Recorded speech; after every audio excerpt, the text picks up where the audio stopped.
Hello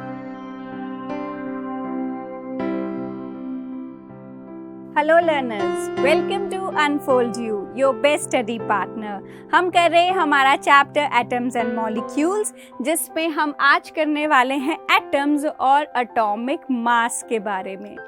So it says that an atom is smallest particle of element that can take part in chemical reaction। सबसे छोटा part जो कि chemical reaction में participate कर सकता है उसको हम एटम कहते हैं।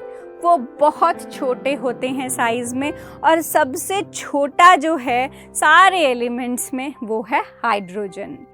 Third point is size of atom is indicated by its radius. किसी भी एटम का साइज अगर आपको कैलकुलेट करना हो तो जनरली जो एटम है उसको हम स्फेरिकल कंसिडर करते हैं, ठीक है। और इसका साइज कैलकुलेट करने के लिए जो इस स्फीयर का सेंटर है, जिसको हम न्यूक्लियस कहते हैं, वहां से लेके आपको लास्ट शेल का डिस्टेंस देखना होता है।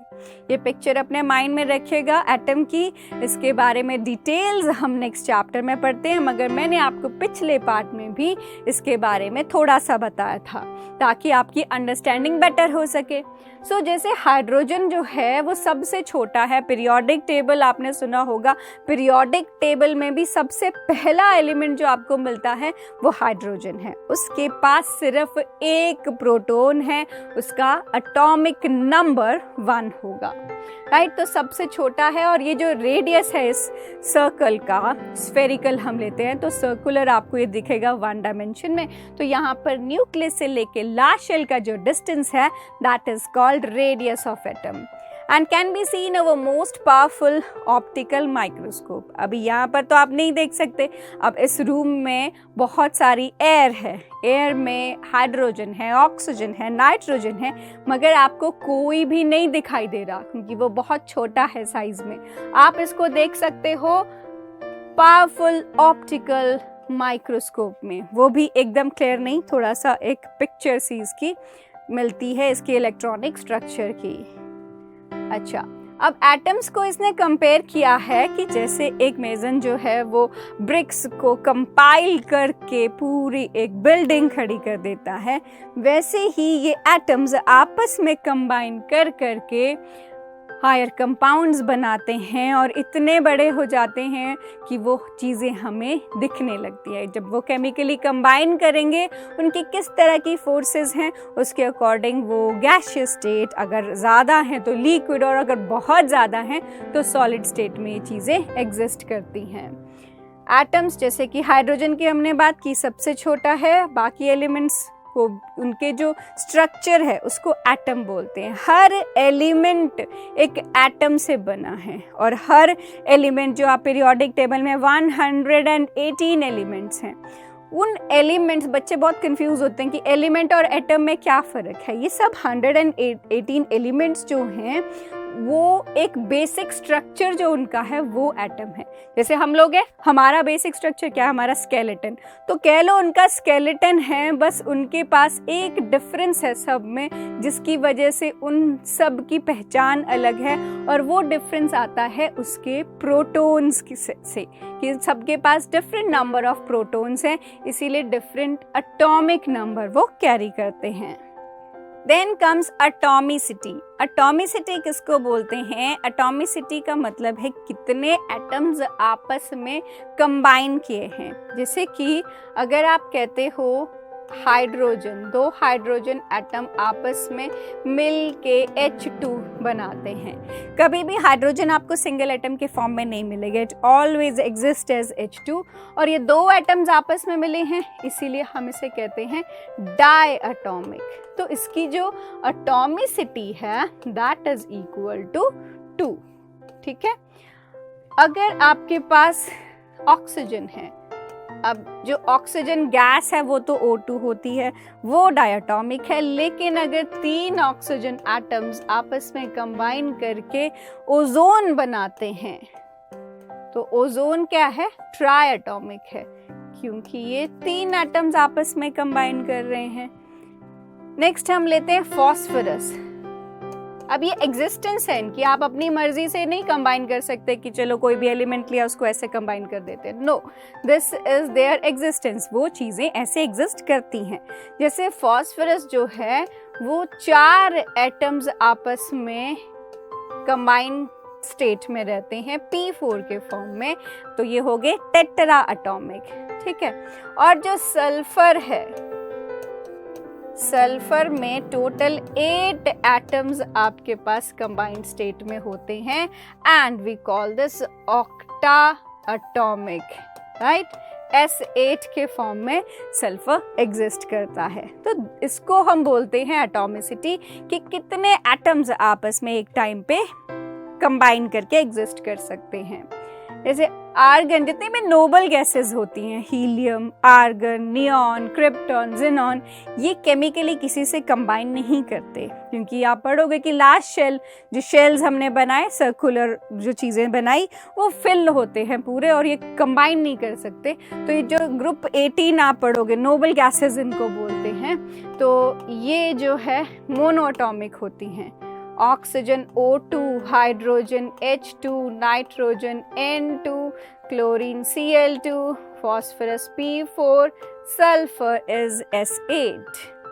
How does atom exist? Atom can exist in the form of molecules or it can exist in the form of ions. अगर मॉलिक्यूल के फॉर्म में एग्जिस्ट करती हैं, तो देखो अगर हाइड्रोजन दूसरे हाइड्रोजन एटम के साथ कंबाइन करेगा तो वो H2 देगा। अभी सेम एटम्स जब आपस में कंबाइन करते हैं, we call them homo atomic molecule. Homo means same, तो सेम एटम्स वाले molecules.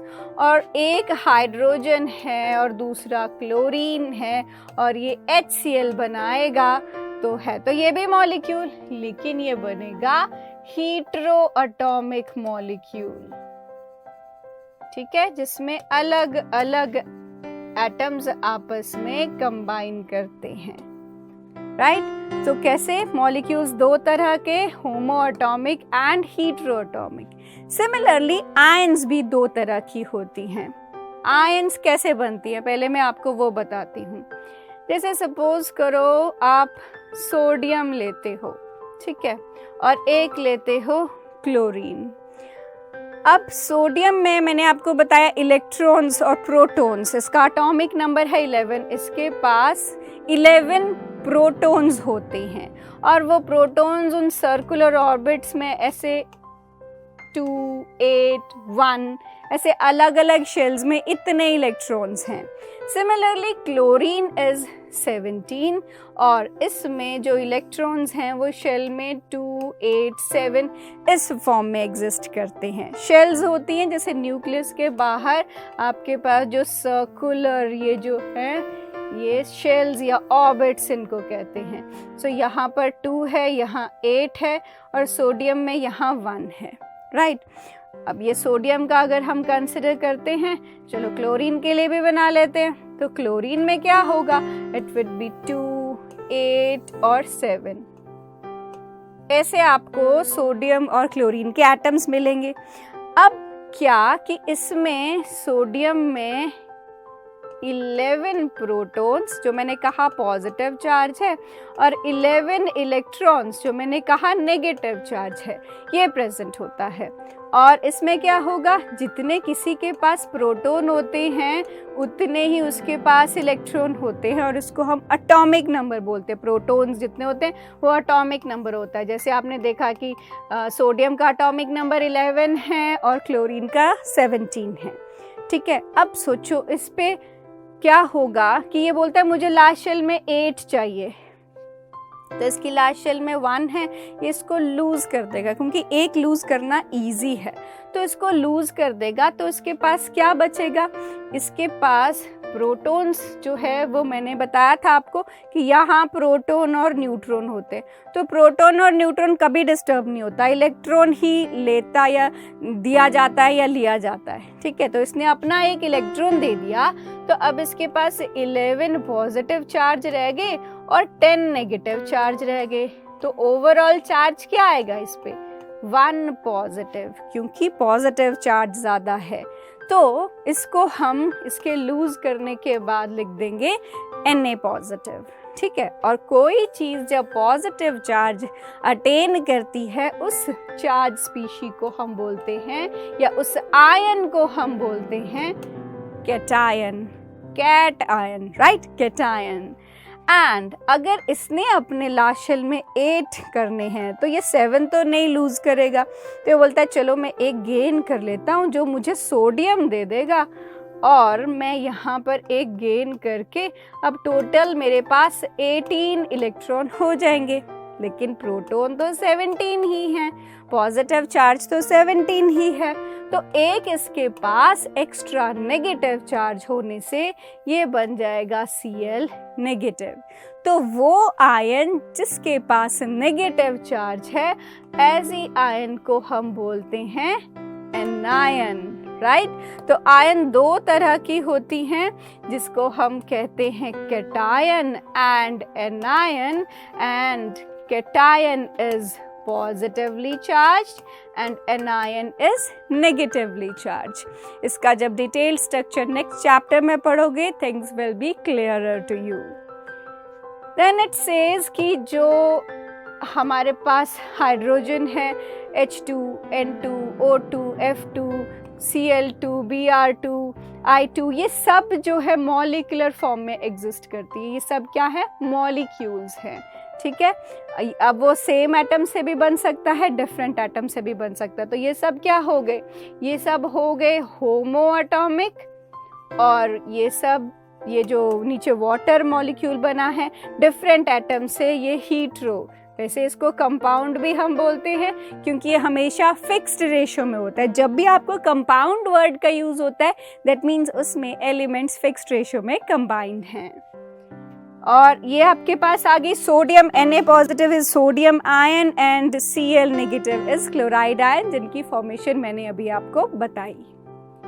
Then symbols of elements, कि पहले तो क्या था, एलिमेंट्स ज़्यादा डिस्कवर नहीं हुए थे। धीरे धीरे जब एलिमेंट्स डिस्कवर होने लगे तो उनकी एक पहचान देने की कोशिश की गई, और पुराने टाइम में ये सिंबल यूज़ होते थे। डाल्टन सिंबल इनको हम बोलते हैं। हाइड्रोजन के लिए carbon, oxygen, phosphorus, sulphur, platinum, iron, copper, silver, gold, lead, mercury, ठीक है। लेकिन अब सारे एलिमेंट्स के लिए ऐसे सिंबल तो मेमोराइज करना मुश्किल था, तो इनको उनके नाम के अकॉर्डिंग मॉडर्न सिंबल असाइन किए गए। तो ये फर्स्ट 20 एलिमेंट्स के मॉडर्न सिंबल्स हैं। हाइड्रोजन का H, helium He, lithium Li, beryllium Be, boron is B, carbon C, nitrogen N, oxygen O, fluorine F, neon Ne, sodium Na, magnesium Mg, aluminium Al, silicon Si, phosphorus P, sulfur S, chlorine Cl, argon is Ar, potassium is K, and calcium is Ca। और आपको first 20 elements का नाम इनके atomic number के साथ sequence में याद होना चाहिए। देन लैटिन सिंबल्स, कुछ एलिमेंट्स ऐसे हैं जिनके नेम्स इंग्लिश नेम्स नहीं हैं, लैटिन नेम्स हैं। जैसे सोडियम को, अब यहाँ पर आपको Na नहीं मिलेगा, लेकिन आपको सोडियम का सिंबल जो है वो Na होता है क्योंकि इसका लैटिन नेम है natrium. Potassium is K, kalium. Iron is Fe, ferrum. Copper is Cu, cuprum. Silver is Ag, argentum. Gold is Au, aurum. And mercury is Hg because इसका जो Latin name है that is Hydra Gyrum. Right? Significance of symbols, it represents the name of the element, हमें पता चलता है। It represents one atom of an element, एक ही atom को represent करता है। मतलब वन, अगर H लिखा है तो मतलब एक atom of hydrogen. It represents one mole, मोल के बारे में भी आप पढ़ोगे। अगर कहीं नंबर नहीं लिखा that is by default 1, तो एक एलिमेंट को one mole of element भी हम बोलेंगे। It represents a definite mass of an element, जैसे एक एलिमेंट, जैसे हाइड्रोजन एटम का जो मास है 1 ग्राम है, तो अगर 1H लिखा है मतलब वो 1 मोल ऑफ हाइड्रोजन है या 1 ग्राम ऑफ हाइड्रोजन है। डेफिनेट उसका नंबर, मास सब डेफिनेट होता है जो हम मोल कॉन्सेप्ट में पढ़ते हैं। Then atomic mass of an element, कैसे हमने कैलकुलेट किया एटॉमिक मास। सबसे पहले तो क्या इन्होंने सोचा, चलो हाइड्रोजन सबसे छोटा है तो हम इसको स्टैंडर्ड बना के सब एलिमेंट्स का मास इसके मल्टीपल्स के फॉर्म में कर लेते हैं, मगर answers were not that good. फिर दे ट्राइड विद ऑक्सीजन, मगर फिर भी उनको रिजल्ट सेटिस्फैक्टरी नहीं मिले। तो एट लास्ट उन्होंने क्या किया, उन्होंने कार्बन का एटम लिया।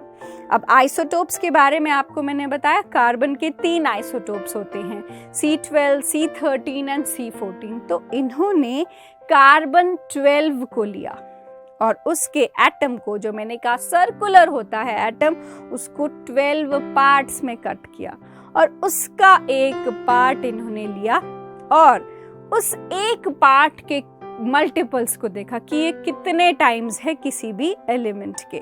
तो हमने कार्बन 12 को कंसिडर किया, उसके 12 पार्ट्स करके उसका एक पार्ट चूज करके। तो इसीलिए जो इसकी डेफिनेशन है, it says 1 atomic mass unit 1U is defined exactly as 1/12 of the mass of an atom of carbon 12। तो कार्बन 12 के 12 पार्ट्स करके उसका 1/12 लेके। The atomic masses of all other elements are determined by comparing the mass of carbon 12 atom taken as 12 units। जैसे ये carbon 12 का atom है अगर, तो आप इसको 12 पार्ट्स में कट करते हो और उसके बाद इसमें से एक पार्ट निकाल के इस पार्ट्स का मल्टीपल आप देखोगे कि इस पार्ट को अगर आप वे करोगे हाइड्रोजन के साथ, तो 1/12 part of this carbon is equal to 1 hydrogen atom. इसीलिए हाइड्रोजन एटम को मास असाइन किया गया 1 ग्राम का। हीलियम के साथ करोगे तो हीलियम को ऐसे 4 एटम्स आपस में, हीलियम को 4 इसीलिए कि ऐसे 4 पार्ट्स अगर आप कंबाइन करोगे तब जाके आपको एक हीलियम एटम जो है वो ऑब्टेन होगा। अब अगर इसी पार्ट को आप 12 टाइम्स अगर कंबाइन करते हो तब आपको पूरा एक कार्बन का एटम मिल जाएगा, इसीलिए कार्बन का मास होगा 12, राइट। तो कार्बन 12, कार्बन का जो आइसोटोप है उसके 12 पार्ट्स करके उसका एक पार्ट निकाल के हमने बाकी सारे एलिमेंट्स का मास कैलकुलेट किया। रिलेटिव एटॉमिक मास यही है कि इसके रिलेशन में ये 12 पार्ट, जैसे वाटरमेलन है कि उसको 12 पार्ट्स में आप कंपेयर कर देते हो, काट देते हो और एक पार्ट को लेके बाकी सबको वे करना शुरू कर देते हो। जैसे कि हमने कहा कि अब हाइड्रोजन एटम एक ही में हो जाएगा, हीलियम के लिए आपको 4 एटम्स पुट करने पड़ेंगे और कार्बन के लिए आपको ये टोटल सारे 12 एटम्स को इकट्ठे रखोगे तब जाके आपको पूरा कार्बन एटम मिलेगा। तो relative atomic mass means in relation to this part how much is the mass of the given element। So next is symbols। कैसे लिखना है आपको सिंबल। सपोज करो आपके पास कोई एलिमेंट है, जैसे आपके पास एलिमेंट है हाइड्रोजन, तो आप क्या करोगे, हाइड्रोजन को ऐसे सिंबल लिख के जो इसका एटॉमिक नंबर है वो आप इधर लिखते हो और जो मास नंबर है वो यहाँ लिखोगे। जैसे आइसोटोप्स मैंने आपको बताया था कि उन सब का एटॉमिक नंबर सेम होता है मगर मास नंबर डिफरेंट होता है। तो एटॉमिक नंबर आप नीचे लिखते हो, एलिमेंट का सिंबल इधर लिखोगे और मास नंबर लिखोगे ऊपर, ठीक है। This is about symbol, how to write the symbol of elements. Then आपके पास है जैसे ऑक्सीजन है, तो ऑक्सीजन का जो एटॉमिक नंबर है वो 8 है और उसका एटॉमिक मास 15.999 और यू कैन से 16 है। तो आप इसको कैसे लिखते हो, जो ऑक्सीजन है एटॉमिक नंबर 8 और इसका मास जो है दैट इज 16, ठीक है। So this is its atomic number, this is the symbol and this is the name of the element and this is its atomic mass and it has to be written like this. आज हमने किया कि जो हमारे पास atoms होते हैं वो atoms आपस में किस तरह से कंबाइन करके होमो एटॉमिक या हीटेरो एटॉमिक मॉलिक्यूल्स बनाते हैं। फिक्स्ड रेशो में अगर कंबाइन करते हैं तो उनको हम कंपाउंड कहते हैं। उनको किस तरह से आप एलिमेंट का एटॉमिक नंबर और मास नंबर लिख सकते हो वो भी मैंने आपको बताया। और उनका मास कैलकुलेट करने के लिए हमने कार्बन 12 का जो आइसोटोप है उसको यूज़ करके उसके 12 पार्ट्स करके एक पार्ट निकाल के उसके रिलेटिव बाकी सारे एलिमेंट्स के एटॉमिक मासेस किए, जिनमें से कुछ आपको याद रखने पड़ते हैं जो आपको काफ़ी कैलकुलेशन में यूज़ होंगे। जैसे हाइड्रोजन का एटॉमिक मास है 1, फिर हीलियम का है 4, कार्बन का है 12, ऑक्सीजन का है 16, सल्फर का है 32, क्लोरीन का है 35.5। राइट। सो ये था इस पार्ट के लिए एटम्स एंड एटॉमिक मास। हम नेक्स्ट पार्ट में फिर मिलेंगे। Till then keep learning, keep revising. Thank you.